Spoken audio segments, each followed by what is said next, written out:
Welcome to the Do Good Work podcast. Today we have Bobby Dysart. Bobby has built sales teams his entire career. And just recently, after an experience at a men's retreat, he became fascinated with the idea of living with intention. And in 2019, he started his own consultancy and went into business for himself.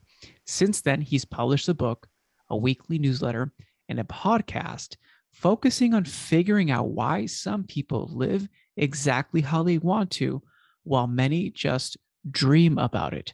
In today's episode, I want to uncover with you some of the secrets, per se, of creativity, how to create a framework around starting, as well as if you're looking to go into business for your own, learning about Bobby's strategic move in order to start his own business and how he flipped his 9 to 5 upside down. Bobby, welcome to the podcast. Thank you, Raul. Really great to be here, man. Appreciate it. Bobby, so you and you work in sales, in software, in SaaS businesses and growth. I work with growth startups, and sales is a huge part of that. And one of the pieces of my journey, when I started in entrepreneurship, I saw that as a pathway of creativity. But I also see that the further and deeper that you go into building a company, building a business, or building a career, it feels like you're specializing in one skill set, one art. And sometimes there isn't an outlet, at least in my personal view, to create new projects, to start something new, to fail. And sometimes that could be a limiting belief. I personally try to write to try to get my creative outlet out there, and obviously the podcast. But I love to hear your story because you have kind of a powerful transformation within the last, I would say, 18 months, 12 months? Yeah, that's right. And regarding, I think it's in particular from my perspective, it's a career that I was building. So I had experience as sales leader across various stage startups, bootstrapped, seed stage, even post IPO. And the higher I got, the more sort of in deep to that career path I felt like I was getting, and the more resistant I was to sort of letting it go. And any sort of, I think, veer away from it felt even something as harmless as spinning up a newsletter or what have you, was like time that I wouldn't be spent that wouldn't be spent nurturing that career path. And so I think for me, I definitely had my own personal experience of just having these ideas and this creative energy that I just sort of shunned for the longest time. And I think in September of last year, I kind of said enough is enough, and just sat down and the first draft of my book poured out of me. Wonderful. Did it feel like you were trapped? I mean, I'm curious to know what is that? There's a healthy tension there, right? You're growing. And I mean, if you're working with post IPO companies and sales, I mean, you're really good at what you do. I mean, I know that in the startup culture, bootstrapped, it's hardcore, but then also as you continue to grow, people only stick around fast growing companies because they can keep up. And I know that some people get spit out by the culture like within 60 days or a month or so. So you were building a huge asset within your career. And I know like the audience here, either you're working your career, you're building your career asset. But was there a healthy tension in regards to, or maybe an unhealthy tension, that you were growing and focusing too much on building that asset as opposed to a holistic view of what else you can pour out and contribute to humanity, pretty much? Yeah, I mean, I think healthy tension is a good word for it. It's sort of a paradox in that regard as well. To say that, like, I'm just not going to bash progressing and building a career, right? And at the same time, it certainly kept me from focusing on other aspirations and other creative outlets. So yeah, I think healthy tension is a good word for it. But if you look at if you look at someone's past, and I'll speak for myself, you can paint the picture one of two ways. if I'm applying for a CRO position, I'm going to paint it as, this is my stop at, this startup to learn this skill. This is my stop at this startup to learn this skill, so on and so forth. If I'm being sort of transparent with my own sort of mindset across, the span of a 12-year career, I actually think it was more indicative of me sort of searching for what felt right. And in particular, right before I started my consulting company, I landed as a VP of sales for a really small company. It was the smallest company I had worked with outside of founding my own startup in 2012. And that to me was like, that's what I thought was going to check the box of like feeling right. It's like me, the CEO, building this thing from, and it's at least big enough. It was like a $3 million company. So it wasn't, we weren't working out of a garage. Yeah. But we still had a ton of scaling and a ton of aspirations to do or to complete. And candidly, that just, once I got there, it just didn't check the box. It just didn't feel how I thought it was going to feel.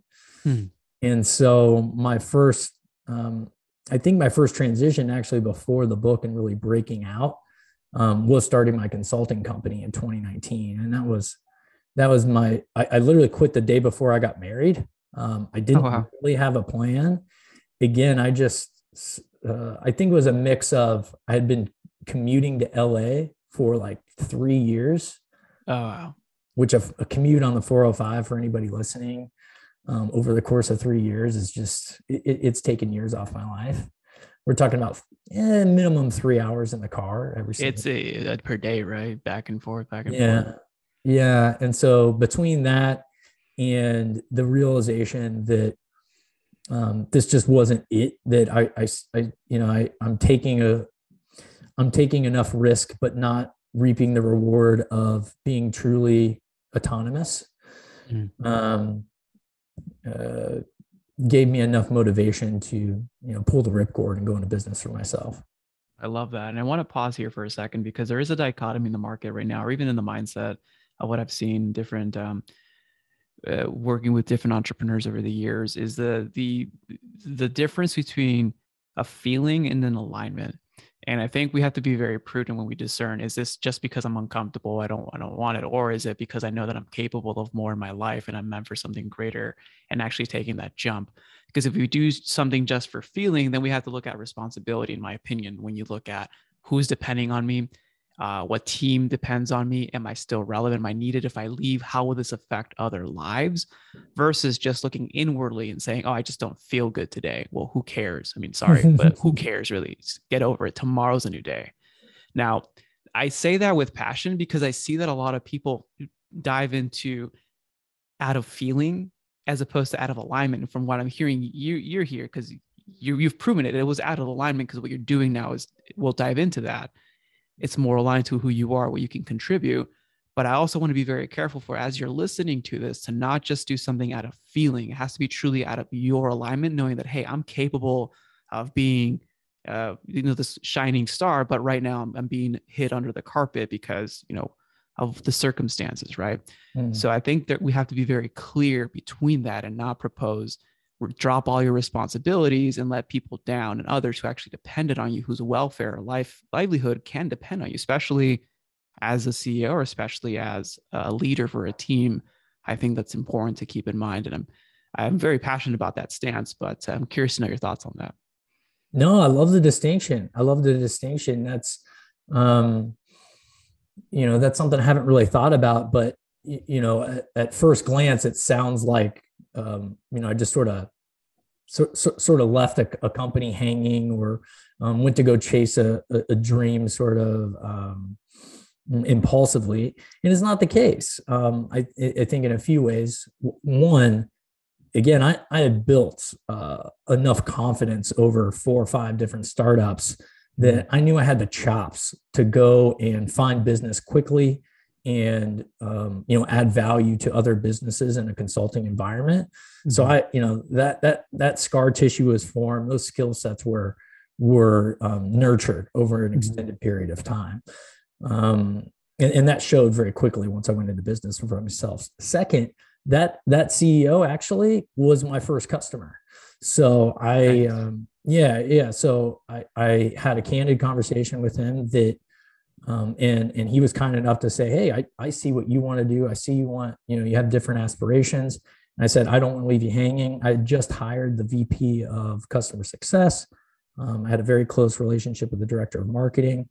And so we actually created a structure where I had a specific duty that could be fulfilled in a consulting environment and allow me to go build that business. So Very strategic. And I want to pause there because this is one of the things that I believe the market is missing when it comes to the creator economy, to go into the business of your own, to the company of one, is the fact of one. I love the term scar tissue. I'm going to use that from now on because that is true. You have to build those scars. You have to build those streaks. You have to have that capital, pretty much the work capital.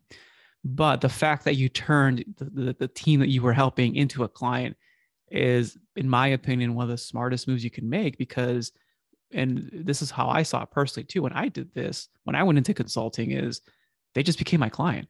And now that I was away from some of the day-to-day mundane things or things that drag you down and just focusing on a fractional support or as a consultant from the outside in, you get to experience other things working with other clients and plug that in here that you would have never had, in my opinion. I would never have if I was just still within the same organization. You're kind of trapped in a bubble. And to me, I think that if you're listening to this and you're looking to make a jump, identify, do I have enough scar tissue in my field? Am I confident enough that not only can I get new business, but also can I serve them at a high level? Because that's my reputation. The second piece is there an opportunity within the organization that you're currently in to flip it on its head and be that's your fractional role or your consulting role? In addition to that, what other opportunities are out there where you can, the work that you do for them supports every client that you have, because that's new intel, new market capital that you can contribute to these teams and add value. So I love the fact that you did that because that's exactly what I did. But it's also, I think, one of the smarter moves. yeah, no, it's when people ask me how to start a business, the first thing I tell them, you want to start a business? All you need is a customer. Like, you don't need anything else. As soon as you have one person that you can help or one company that you can assist or serve, boom, you have a business. And that's what happened. I literally didn't start my business until, like, technically speaking, I didn't open it with the state of California until I needed to accept money. And I ended up calling it Finley Track, which is just a nickname for the neighborhood with which I live. Because I couldn't think of anything else, and I needed to open up a bank account quickly so that I could just take payment. So yeah, I think the sort of the nuance to this as well is, like, it's one thing to want to do something for yourself. I think the smarter perspective is, okay, how am I clear that I can help a certain company or person or my even current employer in a different way that allows me to go into business for myself? And let's jump into now you're writing the book or you've published the book. How has the book and you being able to have a creative outlet and to share your thoughts and your flag, like your stance to the marketplace with the newsletter, with your own pod, with your, I'm pretty sure you have multiple books and I know I do. I'm writing the next one. How has that transformed not only you as a person, individual, but also transformed the way that you show up with your clients as well as how you see, future opportunity? Yeah, it's a great question. I mean, writing a book will change you in so many ways. I think the first one is just humility. I mean, no matter how proven I was as a sales leader, I was a toddler when it came to writing and creative work. Right. So that's actually the reason I called I guess one of the reasons I call my podcast and my newsletter Student of Intention, because that's exactly what I was when I started and what I still consider myself to be. Versus, you put me in you put me in a room with 30 salespeople. I don't feel like the student. I feel like the master. I feel like the instructor. And And so it definitely brought a level of humility in a very, very good way, and an appetite for learning that I just hadn't had in a long time. My cup was pretty full in my career. My cup is very, very empty when it comes to figuring out how to write a book, how to publish a book, how to build an audience to serve that book and any products too.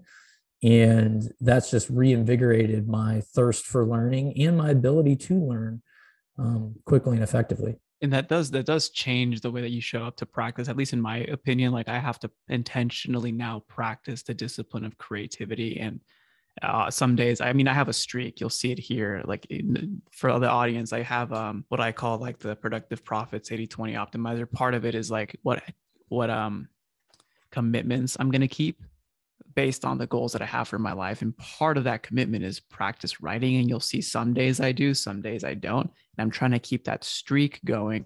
But that's something that I'll share with the audience later. But it's about, in my opinion, making sure that you put yourself, what Seth Godin calls, on the hook. If you're actually going to go out there, putting yourself not in a vulnerable state, but it is a vulnerable state where you're going to commit to something, an audience can expect something from you. And you can continually to do that, but you got to look at this, in my opinion, over a 20-year span. Because I think that with the short-term goals of it, going to your business for yourself and starting a new career or a new path, for example, we think about that, oh, next year, the next 2 years, 3 years. But when you're actually in it, now you're looking at it, where can I really be of best service? And how can I continue to do this, not just this year, this decade, but for the next 20, 25 years? And that's the long-term game. Man, amen to that. That's exactly right too. I actually wrote a newsletter post about, I called it the 10-year perspective. And it hit me sort of in the middle of this year, where the shine of writing a newsletter every week, of podcasting every week, had definitely worn off. It started to become less this exciting expression of myself that was unleashed on the world, and more this like duty. I've got an audience to answer to. I've got promises to keep. And, every Tuesday when I write my newsletter, every Thursday when I record my podcast, seems to come very quick. And what sort of zapped me out of that was this shift in perspective. I think in two ways. One, I was like, man, like don't lose that luster. Like, I set out to do this, and I get to do this. This is awesome. Like, and I'm still, I'm still in the first inning of a 9-inning, game here. And then that I call it the 10-year perspective, which is, all things considered, I don't have to figure out how to sell 1 million books this year. I don't have to figure out how to have 2 million podcast listeners. I don't have to figure out my monetization across all my digital products or what have you. What I need to do is keep the connective tissue intact, so that 10 years from now, I've written more books. I've completed more creative pursuits. Worst case scenario, if I'm still in this same position, that I'm able to experiment and do the things that I'm doing right now, I would have done some things right. So don't sweat the small stuff. Just keep showing up. Absolutely. Have you read the War of Art? 5 times. I'm a Steven Pressfield junkie. I just recommended it to a friend I walked with this morning. 100%. It's A required reading for anyone listening to this. It's about overcoming the evil of resistance. And I think that's what you were like describing, the Tuesday, Thursday flow. Oh, it's coming, but you don't feel like doing the work and getting into that in the flow. One of the things too, so I posted this to one of the teams that I lead, and essentially it's the 2-step process of how change happens. And I borrow from a book mentor of mine, Chet Holmes, this following term. There's 2 things that need to happen over time for change to actually happen. 1, pig-headed discipline. And that's a term from Chet Holmes. You just focus on what you need to focus on and just do it. And 2, time. And that's it. It's just discipline and time, because the whole gamut is that we have to experience time and go through time. But if you can maintain the habits, then change will ultimately happen. Because if you're working on something to improve upon, even if it's a point of a percentage, There is the law and the truth of that compounding. But I just wanted to share that because I thought it was pretty interesting. No, I like it. I would add maybe I don't know if I'm going to add a third, this was something I stumbled upon writing the book, and I shared it in the book. Right, Mm-hmm. the book is called The Five Buckets, and it's a framework Mm-hmm. for living with intention. And Yeah. I define in the book an intention as a planned moment I want to experience. Hmm. And I started that framework just for myself to sort of get myself out of a rut, if you will. Right. Mm-hmm. And I started to notice that little tiny moments of of journaling, or of running on the beach, or of cooking a butternut squash soup for my wife, sort of gave me this little experiential context, we'll call it, that could give me motivation and insight into what a different habit would look like, what a different behavior, what a different version of myself might look like. That's driven more from curiosity, less from discipline. And I think I think when we operate so much of our lives absent that experiential context and more that perceptual context, right? Can we dive into that? I like the the difference you're making here. So let's dive into that so that we can expand on that. Yeah, go ahead. Yeah, let's dive into that. What Oh. you mentioned the two ways to Right. experience. Yeah. So perceptual context, right? I think of, when somebody wants to write a book, Mm-hmm. they just their head gets flooded with these thoughts, Yeah. predominantly resistance or fear of like, oh man, I can't do that, or I just don't know what it's like, candidly, and they don't, right? But what I would argue is if they sit down and they write one page, then they have a little bit of experiential context that gets into their brain, that they would be able to make this decision to write a book in a different manner, right? They write 10 pages, they have more experiential context. And so in the book, I use this mantra that I use all the time, which is don't wait, start small, learn as you go. And it sort of invites folks to not be so outcome focused. Don't think of the end road, from the beginning, like the completed book, like the $10 million business, like the marathon, or the Ironman, what have you. Just take a moment, experience the smallest version of something you're trying to do, some change you're trying to make, and then see how it feels. Try to understand what that's like. Try to really feel that experience. And just who knows, that might actually spark the discipline that you mentioned, Go at it. Yeah. to create that change. Yeah. I was drawing a map here. So the first is perceptive experience, right? Like, so, and going back to what you Perceptual mentioned, context, yeah. perceptual. So, I mean, I think this is key because this is the art of starting. And I haven't really had, in my experience in starting an entrepreneurship, a very good context or a framework around it. And I think what you just laid out here. But I remember like Covey saying, start with the end in mind. I think that's a key thing. Why do you want to do it? What's the purpose of it, etc. But I think sometimes there is that gap between starting and then the purpose in mind. I think here it's really smart to say, you'll overthink something all the time. The cold shower I took today, I thought it was going to suck more than it did. It was actually not that bad. Right. But it's all about we tend to overthink things more than they'll actually be. So that trigger of just do has to be, I think, an ingrained habit. And looking at your life, where can I ingrain that habit of just do as opposed to just think and hesitate? Because when Yeah. you do that, we go into what you mentioned, you get that experience around it. Like, hey, writing a page isn't that bad. Hey, wow, I did only an hour, but I wrote, 5 pages or 10 pages, or I played in this act, I did this dance recital, whatever it is that you're trying to do, or I pitched this client, or I had this sales call. I mean, whatever that resistance is, I think that's a really smart way to looking at from a framework view, how to actually get started. Because we all set goals, we all set plans, but we actually have that gap, that divide between start and the outcome. Yeah. Yeah, and and it doesn't have to be relegated to business pursuits. Yeah. And if anything, I think it's an invitation to experience life outside of the mind a little bit. I'll give you another example. Last year, I spent New Year's Eve. My wife and I spent New Year's Eve with some good friends in Redondo Beach, Mhm. and I hadn't been drinking. I stopped drinking for about 6 month period, and so my friends were looking to party, looking to stay up late, and I was like, I'm gonna run. I was on a big running kick, so I'm like, I'm gonna go to bed early. I went to bed at like, I don't know, 12:30, and I woke up the next day, went for a run, and everyone started kind of waking up a little bit slowly, like 8:30, 9 o'clock.